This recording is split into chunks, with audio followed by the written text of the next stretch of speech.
채워주소서.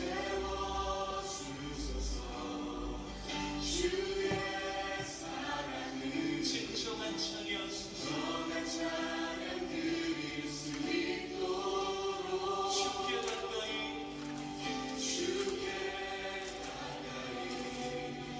나를 이끄소서. 저의 주님만을 원합니다.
풍족히 먹이시고 채우실 것을 기대합니다.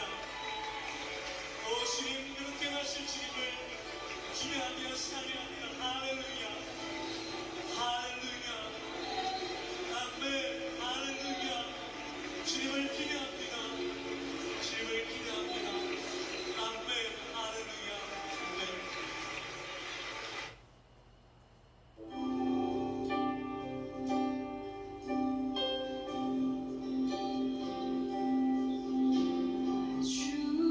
주님 한 분만으로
주님을 더욱 알기 원하네.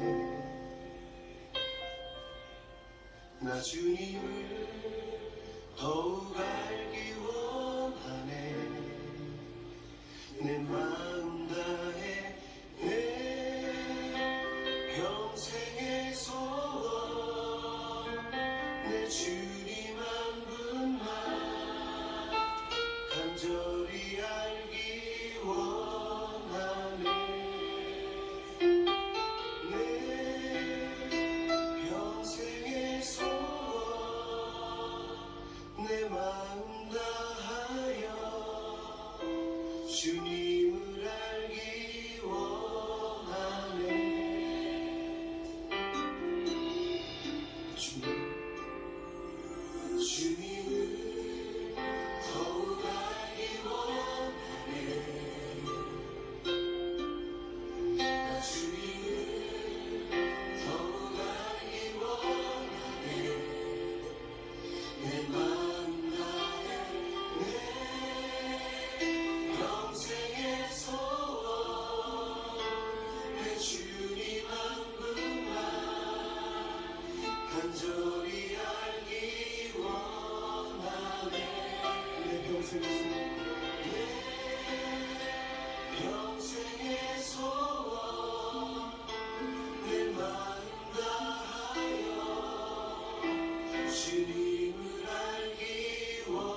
8월 28일 주일밤 예배를 시작하도록 하겠습니다.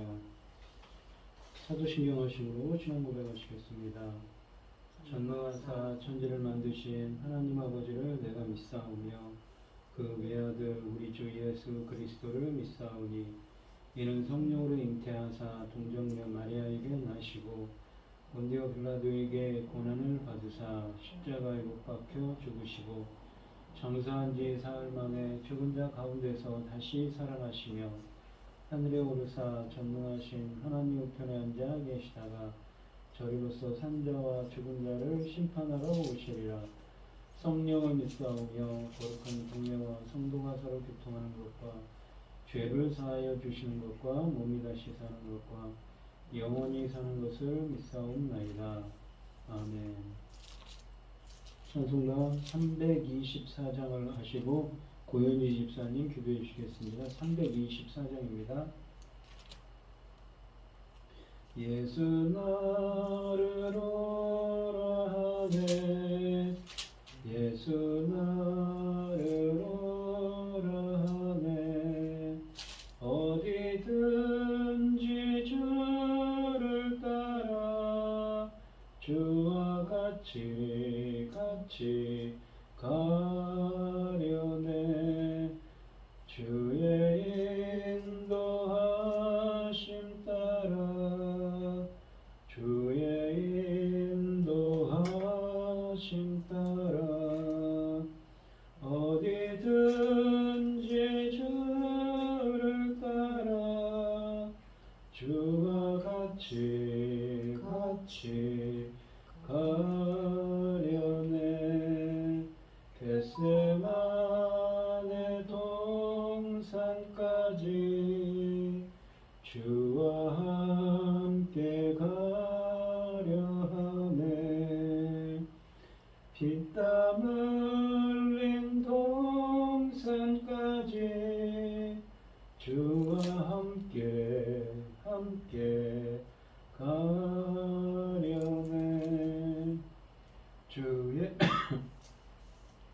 주의 인도하심 따라 주의 인도하심 따라 어디든지 주를 따라 주와 같이 가려네 심판하실 자리까지 주와 함께 가려 하네 심판하실 자리까지 주와 함께 가려네 주의 인도하심 따라 주의 인도하심 따라 어디든지 주를 따라 주와 같이 가려네 내 주가 크신 은혜 내려 나를 항상 돌보시고 크신 영광 보여주며 나와 함께 가시네 주의 인도하심 따라 주의 인도하심 따라 어디든지 주를 따라 주와 같이 가려네 기도하겠습니다. 여호와는 긍휼이 많으시고 은혜로우시며 노하기를 더디하시고 인자하심이 풍부하시도다. 자들 경책하지 아니하시며 너를 영원히 품지 아니하시리로다. 우리의 죄를 따라 우리를 처벌하시지는 아니하시며 우리의 죄악을 따라 우리에게 그대로 갚지도 아니하셨으니 이는 하늘이 땅에서 높음 같이 그를 경외하는 자에게 그의 인자하심이 크심이로다. 동이 서에서 먼 것 같이 우리의 주가를 우리에게 멀리 옮기셨으며 아버지가 자식을 긍휼히 여김같이 여호와께서 자기를 경외하는 자를 긍휼히 여기시나니 이는 그가 우리의 체질을 아시며 우리가 단지 먼지일 뿐임을 기억하심이로다. 인생은 그날이 풀과 같으며 그 영화가 들의 꽃과 같도다. 그것은 바람이 지나가면 없어지나니 그 있던 자리도 다시 알지 못하거니와 여호와의 인자하심은 자기를 경외하는 자에게 영원부터 영원까지 이르며 그의 의는 자손에 이르니 곧 그 언약을 지키고 그 법도를 기억하여 행하는 자들에게로다. 여호와께서 그 보좌를 하늘에서 세우시고 그의 왕권으로 만유를 다스리셨다. 천지 만물을 지으신 전능하신 하나님 아버지, 어리석고 보잘것없는 저희를 찾아 삼으시고 아버지의 사랑 가운데 살게 하심을 감사드립니다. 어지럽고 복잡한 이 세상에서 이 시간 하나님께 예배드릴 수 있도록 인도하셨으니 감사합니다. 하나님 앞에 내놓을 것 없는 저희 나라를 제사장 나라까지 세우셨으니 너무너무 감사합니다. 이 사명 잘 감당하고 아버지 앞에 가기를 소원합니다. 천금 같은 이 사명 잘 감당할 수 있도록 아버지께서 도와주시옵소서. 전능하신 사랑의 아버지 하나님, 이 시대는 주님 십자가에 죽으시고 열매를 맺어야 할 중대한 시대입니다. 이 천금 같은 열매 거두기 위한 말씀을 준비하여 종을 세우셨으니 참으로 감사합니다. 부디 이 말씀으로 하나님의 기뻐 받으실 열매가 나올 수 있도록 도와주시옵소서. 아버지는 이 엄중하고 중대한 시대에 전쟁이 웬 말입니까 아버지. 아버지는 우리는 힘이 없어서 아무것도 할 수 없으니까 기도할 수밖에 없습니다. 전능하신 아버지께서 손을 써 주시옵소서. 그 TV에 나오는 그 어린 아이들의 울부짖음, 어머니의 울부짖음 아버지 보시고 계시지요. 아버지 긍휼을 베풀어 주시옵소서. 아버지 능력의 손을 펼쳐 주시옵소서. 사람의 마음을 움직이시는 아버지 하나님, 그 전쟁을 일으킨 자들 찾아 손손 아버지 하나님 벌하여 주시옵소서. 전능하신 하나님 아버지, 마음만 아프고 아버지 하나님 우리는 힘이 없으니 아버지 어떻게 하면 좋겠습니까? 아버지 하나님 서로 힘겨루게 하고 이해 타산 따지면서 아버지 날마다 뉴스는 그렇게 흘러가고 있습니다. 아버지 하나님 그 당하는 자들은 과연 어떻겠습니까? 저희 나라를 그동안 이런 일을 좀 너무나 많이 겪었기 때문에 저희들은 마음이 너무 아픕니다. 아버지 도와주시옵소서. 전능하신 아버지 하나님, 저희는 아버지 아무 힘이 없잖아요. 아버지 하나님 어떻게 우리나라에서 유엔 사무총장까지 되었을 때 그때 좋은 그 전쟁을 일으키는 자들은 그 전쟁의 그 모든 그 빚 부담 그런 것을 다 갚아야 된다는 그런 어떤 저기를 만들었으면 좋았을 거라는 생각이 듭니다. 아버지 이 작은 나라에 유엔 사무총장이 나왔을 때 아버지께서 이 나라에 유엔 사무총장을 나오게 하셨을 때는 무슨 뜻이 있을까 생각만 하다 지나버렸는데 지금 생각하니까 아버지 하나님 너무너무 안타깝습니다. 그때 전쟁을 일으킨 자들은 그 모든 부담을 다 그 일으킨 자가 책임져야 된다는 그런 유엔 총회에서 그런 걸 만들어놨으면 이번 기회에 조금이라도 도움이 되지 않았을까 그런 생각을 해봅니다. 사랑하는 아버지 하나님, 긍휼을 베풀어 주시고 불쌍히 여겨 주시옵소서. 아버지 하나님 오죽하겠습니까? 어린 것이 부모를 잃고 어머니는 자식을 잃고 아버지 하나님 지금 무슨 일이랍니까? 안타까워서 이렇게 하나님께 아뢰고 있습니다. 사랑하는 내 아버지 거룩하신 하나님, 저희 나라를 제사장 나라까지 세우셨습니다. 어떤 책임을 져야 할지 이런 시대에 아버지 우리는 오직 하나님의 그 지금은 열매 나올 시대이기 때문에 올인을 해야 될 것입니다. 아버지. 주님 십자가에 죽으셨습니다. 그 열매입니다. 아버지. 이 천금 같은 열매. 아버지 하나님 넉넉히 아버지 기뻐하시는 분량만큼 거둘 수 있도록 도와주시옵소서. 아버지 하나님 당신의 사랑하는 종이 열매 나오는 말씀을 지금 날마다 준비하고 있는데 이 말씀으로 정말 아버지 기뻐하신 자들이 넉넉히 나올 수 있도록 도와주시옵기를 간절히 소원하옵고 이 모든 말씀 억만 죄악 가운데서 우리를 구원하여 주신 예수 그리스도 이름으로 기도하옵나이다. 아멘. 오늘 함께 하실 하나님의 말씀 고린도전서 1장 10절로 17절 말씀입니다.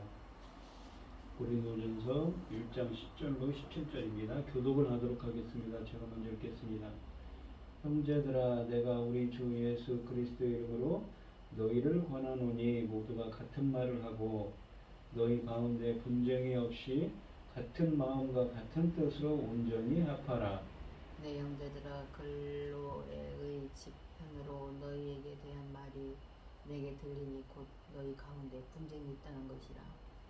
내가 이것을 말하거니와 너희가 각각 이르되 나는 바울이라 나는 아볼로에게 나는 바울에게 나는 아볼로에게 나는 게바에게 나는 그리스도에게 속한 자라 한다는 것이니 그리스도께서 어찌 나뉘었느냐.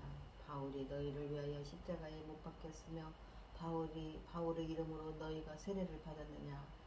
나는 그리스도와 가이오 외에는 너희 중 아무에게도 내가 세례를 베풀지 아니한 것을 감사하노니 이는 아무도 나의 이름으로 세례 받았다 말하지 못하게 하려 함이라. 내가 또한 스데바나 집사람에게 세례를 베풀었고 그 외에는 다른 누구에게 세례를 베풀었는지 알지 못하노라. 그리스도께서 나를 보내심은 세례를 베풀게 하려 하심이 아니요 오직 복음을 전하게 하려 하심이로되 말의 지혜로 하지 아니함은 그리스도의 십자가가 헛되지 않게 하려 함이라. 아멘. 찬송가 208장입니다. 내 주의 나라와 주 계신 성전과 피 흘려 사신 교회를 늘 사랑합니다. 내 주의 교회는 천성과 같아서 눈동자같이 여기사 늘 보호하시네. 이 교회 위하여 눈물과 기도로 내 생명 다하기까지 늘 봉사합니다. 성도의 교제와 교회의 위로와 구주와 맺은 언약을 늘 기뻐합니다.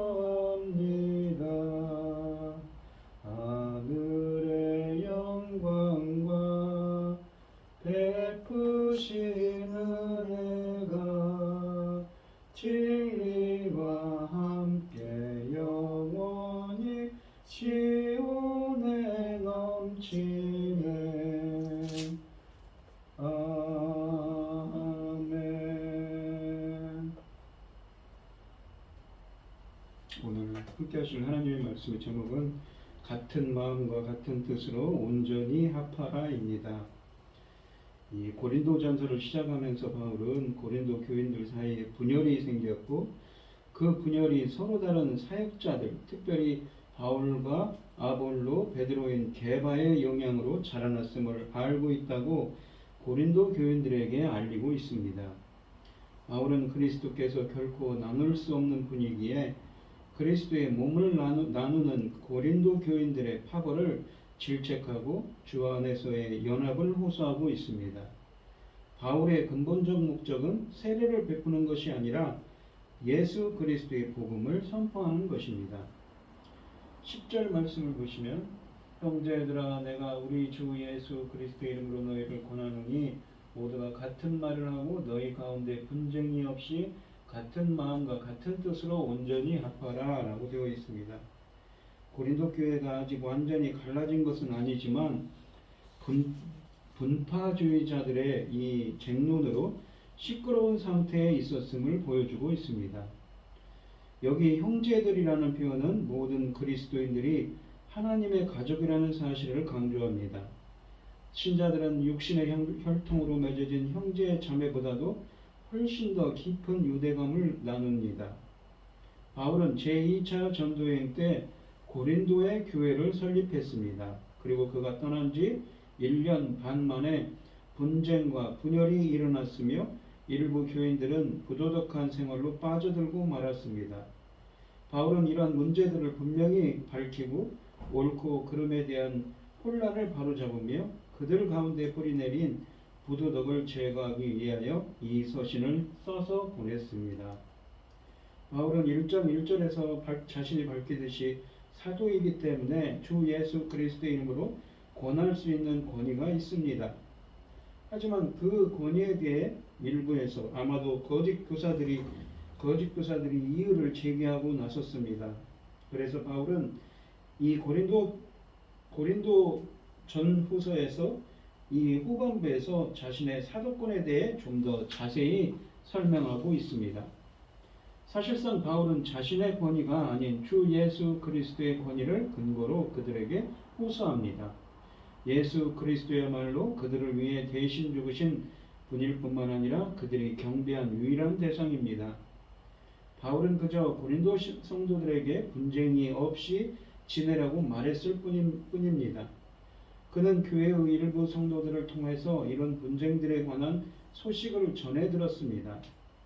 그 둘 사이에 일어난 분쟁은 결국 교회 안에 분열을 초래했고 신자들이 각자 좋아하는 교사들 뒤에 서로 줄을 섰다고 11, 12, 13절에서 이야기를 합니다.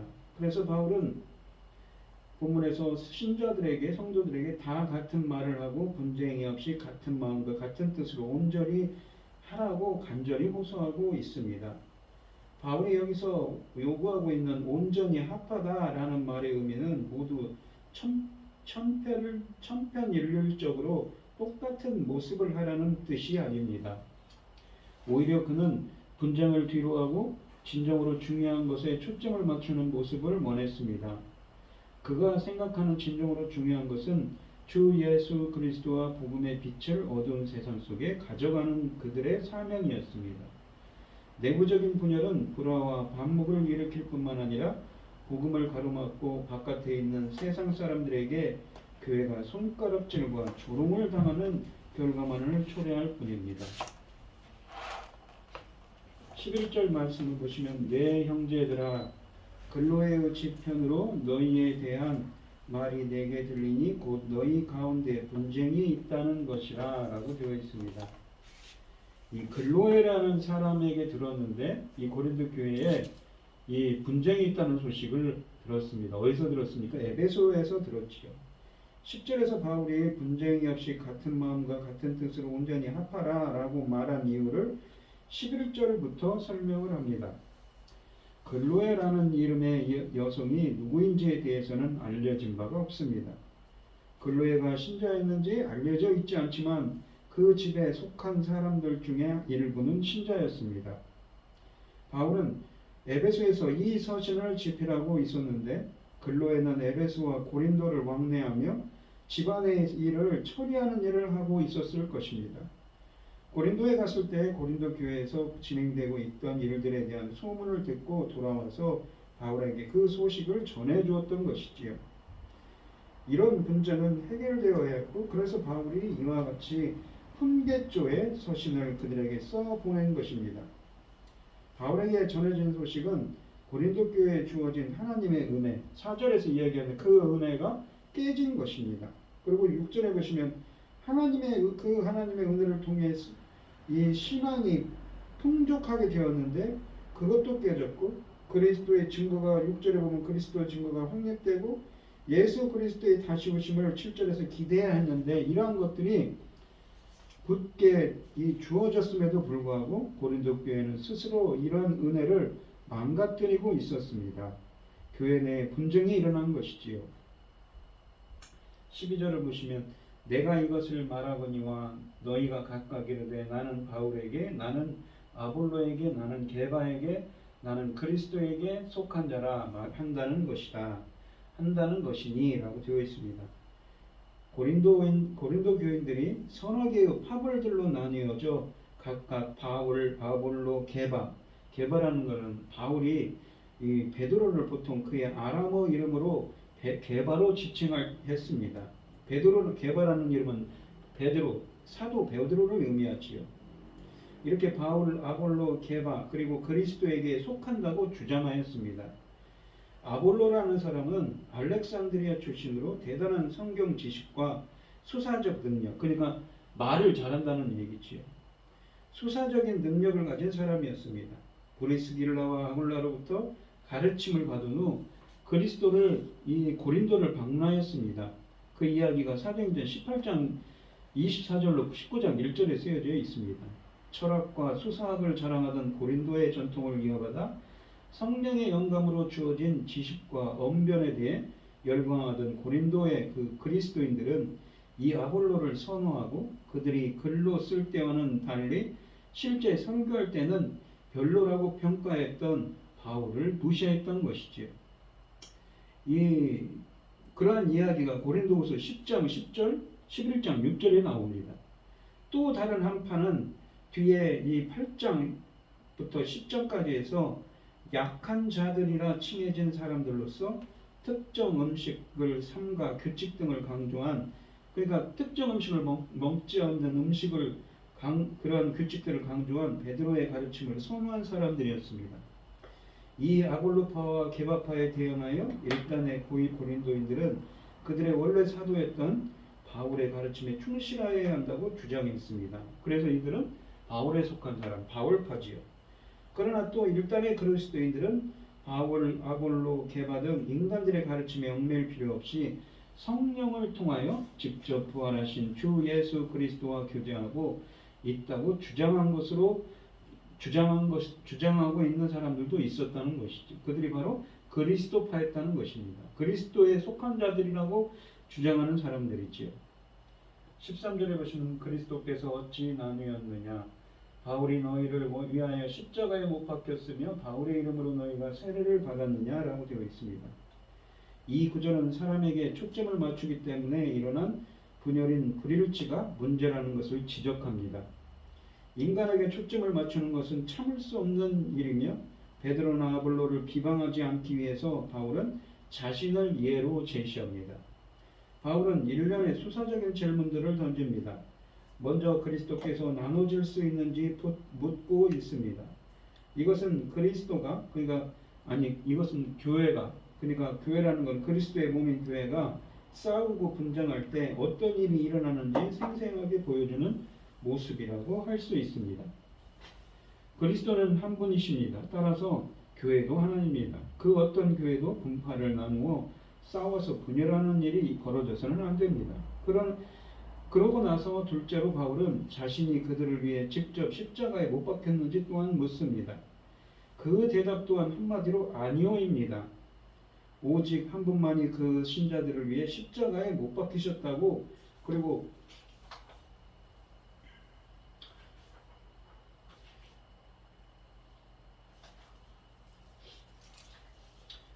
오직 한 분만이 그 신자들을 위해 십자가에 못 박히셨습니다. 그리고 십자가에 못 박히셔서 죄에 대한 대가를 지불하실 수 있는 자격이 있는 분은 사실상 오직 한 분뿐입니다.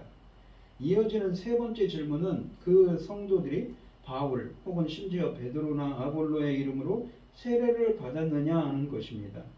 이 대답 없이 아니오입니다. 그들은 오직 한 분, 자신을 위해 십자가에 못 박히셨던 그분의 이름으로 세례를 받았습니다. 분열을 초래한 전체적인 사고방식은 근본적으로 잘못된 것이었습니다. 바울은 자기를 일렬히 추종했던 사람들조차도 책망해서 예외로 두지 않았습니다. 더욱이 베드로와 아볼로의 가르침에 어떤 결함이 있다는 지적도 전혀 하지 않습니다. 그들은 모두 동일한 내용, 그러니까 복음을 가르쳤던 것입니다. 다만 전달하는 태도와 방법이 달랐을 뿐이지요. 그리고 이것 때문에 파당이 생겨났던 것입니다. 그래서 바울은 그 어떤 분파와도 어울리기를 거부합니다.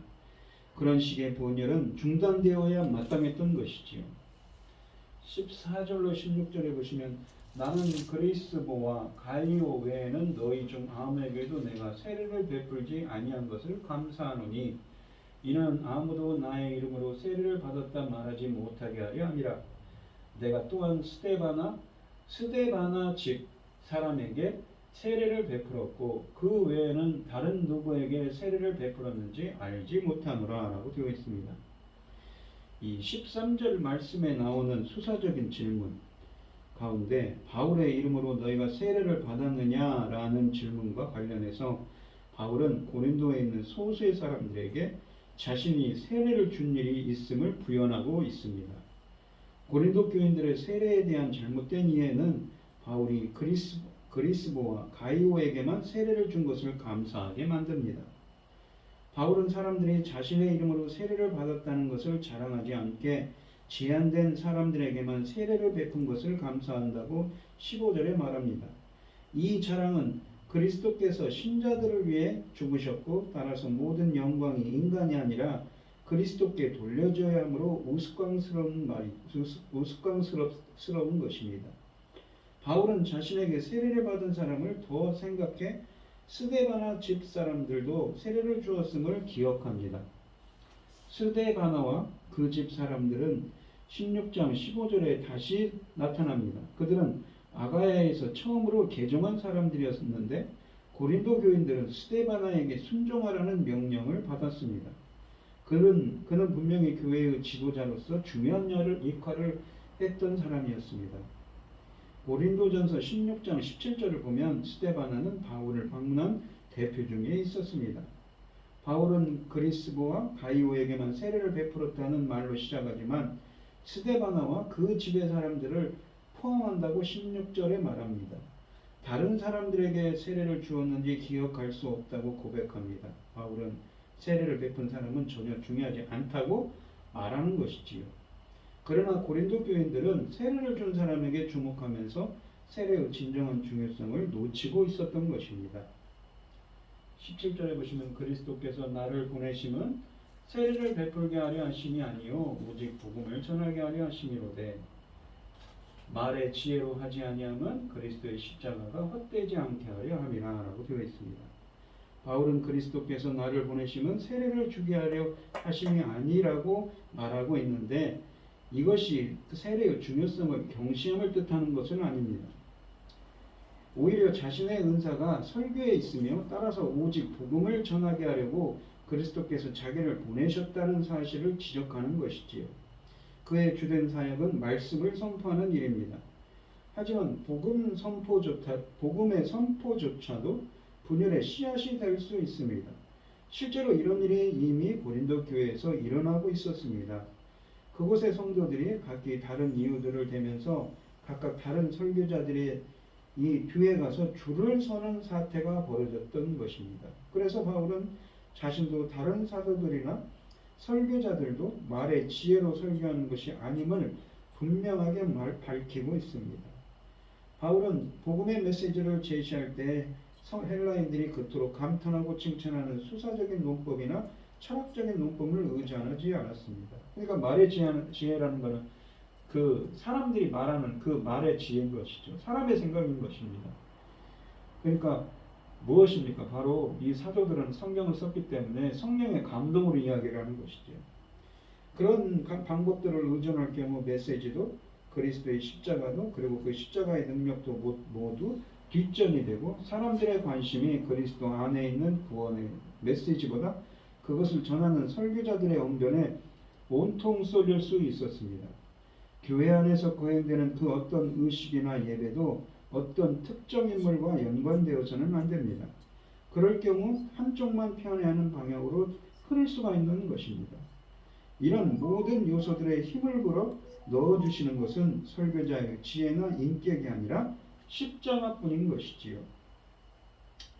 오늘 본문 말씀을 보시면 몸인 교회는 머리이신 그리스도의 뜻을 따라 한마음 한뜻을 품어야 한다고 했습니다. 때로 구성원들의 생각이 다를 수 있지만 그것이 다툼과 분열의 이유가 될 수는 없습니다. 그럴수록 자신의 부족함을 인정하고 주님의 뜻을 찾기 위해 함께 힘써야 하는 것이지요. 더디더라도 이런 연합을 이루어가는 과정을 통해 교회는 하나됨을 경험하면서 성숙해질 것입니다. 바울이 바란 것은 서로의 다름을 부정하는 획일성이 아니었습니다. 인간적인 가치에 기대어 서로 시기하고 다투는 태를 버리고 마음과 뜻을 주님께 향하는 것입니다.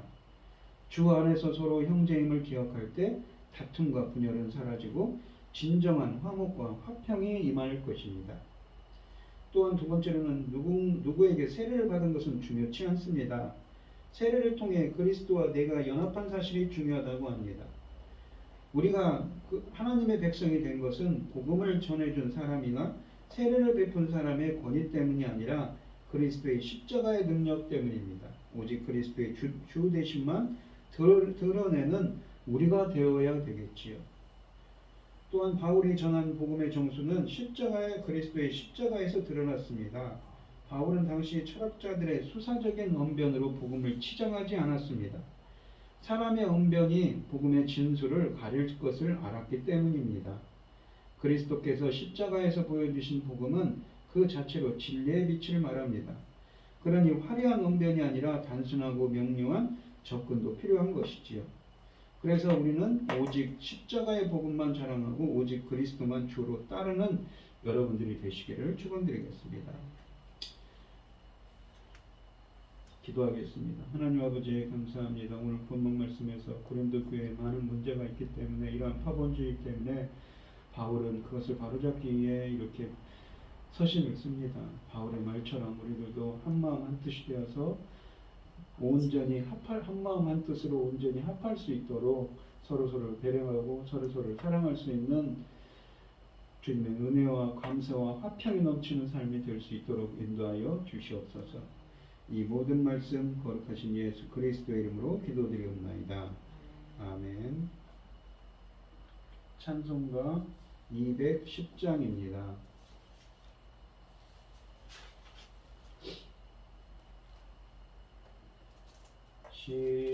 시온성과 같은 교회 그의 영광은 없다. 허락하신 말씀대로 주가 친히 세웠다. 반석 위에 세운 교회 흔들 자가 누구랴. 모든 원수 에워싸도 아무 근심 없도다. 생명샘이 솟아나와 모든 성도 마시니 언제든지 흘러넘쳐 부족함이 없도다. 이런 물이 흘러가니 목마를 자 누구랴. 주의 은혜 풍족하여 넘치고도 넘친다. 주의 은혜 내가 받아 시온 백성 되는 때 세상 사람 비방해도 주의 찬송하리라. 세상 헛된 모든 영광 아침 안개 같으니 주의 자녀 받을 복은 영원 무궁하도다.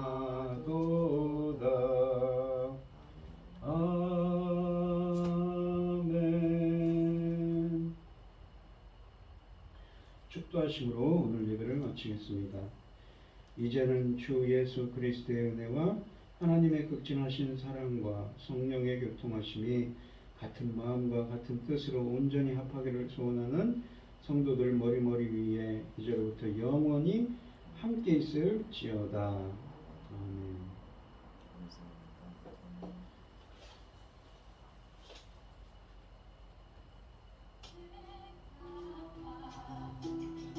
주